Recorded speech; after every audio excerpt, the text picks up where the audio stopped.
চাঁদপুরের ইলিশ বাংলাদেশ তো বটেই, দেশের বাহিরেও এর ব্যাপক সুনাম এবং খ্যাতি রয়েছে।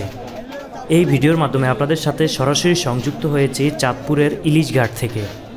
চাঁদপুরের এই ইলিশ ঘাটটি মূলত চাঁদপুর বড় স্টেশনে চাঁদপুর বাস স্টেশন থেকে 4-5 কিলোমিটার দূরে অবস্থিত।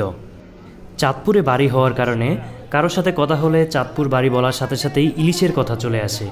যদিও বাংলাদেশ থেকে ভারতে বর্তমানে ইলিশ রপ্তানি বন্ধ রয়েছে, কিন্তু ইলিশের বাজারে যে আগুন, দামের যে আগুন, সেটা কিন্তু এখনও কমেনি। বর্তমান সময়ে এক পিস ইলিশ যেটা চাঁদপুরের, সেটা প্রায় 1800 টাকার আশেপাশে। এটা সামান্য 100-200 টাকা কম বেশি হয়, যদিও অন্য স্থানের ইলিশ এই সময়ে 1400 টাকা কেজিতে আপনি পাবেন। এবং চাঁদপুরের ইলিশ যখন আপনি এই ঘাট থেকে, বড় স্টেশনের ঘাট থেকে কিনতে আসবেন, সেখানেও কিন্তু প্রতারিত হওয়ার সুযোগ রয়েছে। কারণ যারা ইলিশ মাছটি চিনেন না, তারা কিন্তু অন্য জায়গার ইলিশও এখান থেকে চাঁদপুরের মনে করে নিয়ে যেতে পারেন। একটি বড় পাঙ্গাস দেখাচ্ছি, যেটি প্রায় 9 কেজি ওজনের। এটি দোকানদার বা যে বিক্রেতা, তিনি প্রায় 1200 টাকা কেজি চাচ্ছেন। তার মানে বুঝতে পারছেন, একটি পাঙ্গাস মাছ প্রায় 10,000 টাকার উপরে যার মূল্য।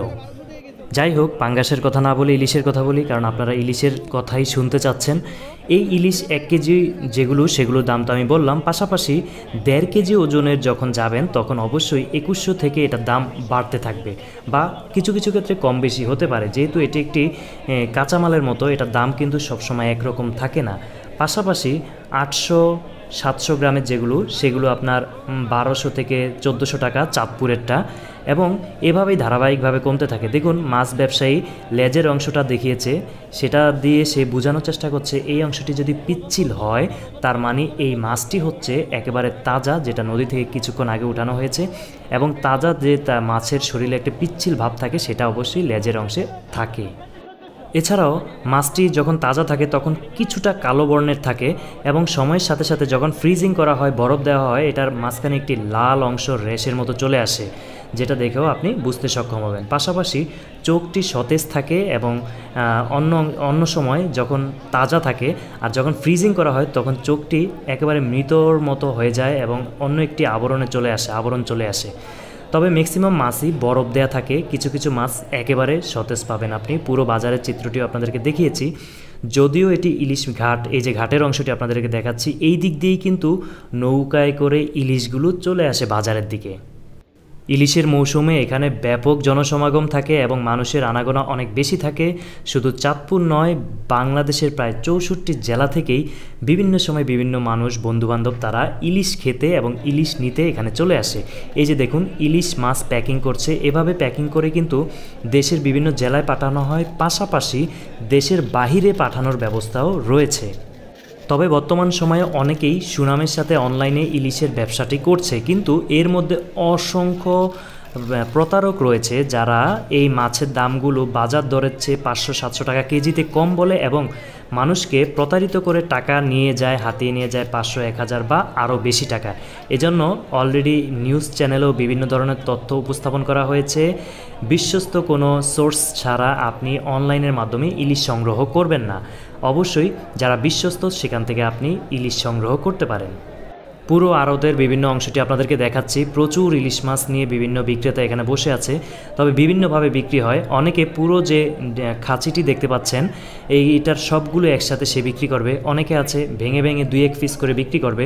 যে খুচরা বিক্রি করবে তারটার দাম অবশ্যই কিছুটা বেশি হবে, এবং আপনি যখন 10-12টা একসাথে কিনবেন, অবশ্যই সেখানে কিছুটা ডিসকাউন্ট পাবেন। এই মাছ বাজারে যে শুধুমাত্র ইলিশ মাছই থাকে তা কিন্তু নয়, চিংড়ি, পাবদা, রুই, কাতল সহ অন্যান্য মাছও কিন্তু এখানে নিয়মিত পাওয়া যায়। পাশাপাশি এখানে যে পাইকাররা থাকে, এখান থেকে মাছ সংগ্রহ করে তারা অন্যান্য বিভিন্ন বাজারে বিক্রি করার উদ্দেশ্যে চলে যায়। এবার আসি দামের বিষয়ে। দাম কেন এত বেশি? কারণ ভারতে তো ইলিশ রপ্তানি বন্ধ হয়ে গেছে। আসলে ভারতে রপ্তানি বন্ধ হয়ে গেলেও বাংলাদেশে যদি সিন্ডিকেট থেকে যায়, তাহলে দাম কিন্তু কমবে না। অথচ বাংলাদেশের সমুদ্রে বা নদীতে, যেটা ফ্রিতেই বলা চলে অনেকটা, আমরা পাচ্ছি একটি সম্পদ আমাদের, এটার মূল্য এত বেশি হওয়ার কথা না। এটার মূল্য আনুমানিক 800 থেকে 1000 টাকা কেজি, এর ভিতরে থাকা উচিত, এবং এর উপরে কোনোভাবেই নয়। ভারতের দাদাবাবুদের আমরা ইলিশ দেয়া বন্ধ করেছি, কারণ সারা দেশের মানুষ মিলে খুব মজা করে ইলিশ খাবো বলে। কিন্তু দাম যে এই মানুষের হাতের নাগালের বাইরে, কিভাবে মানুষ ইলিশ খাবে?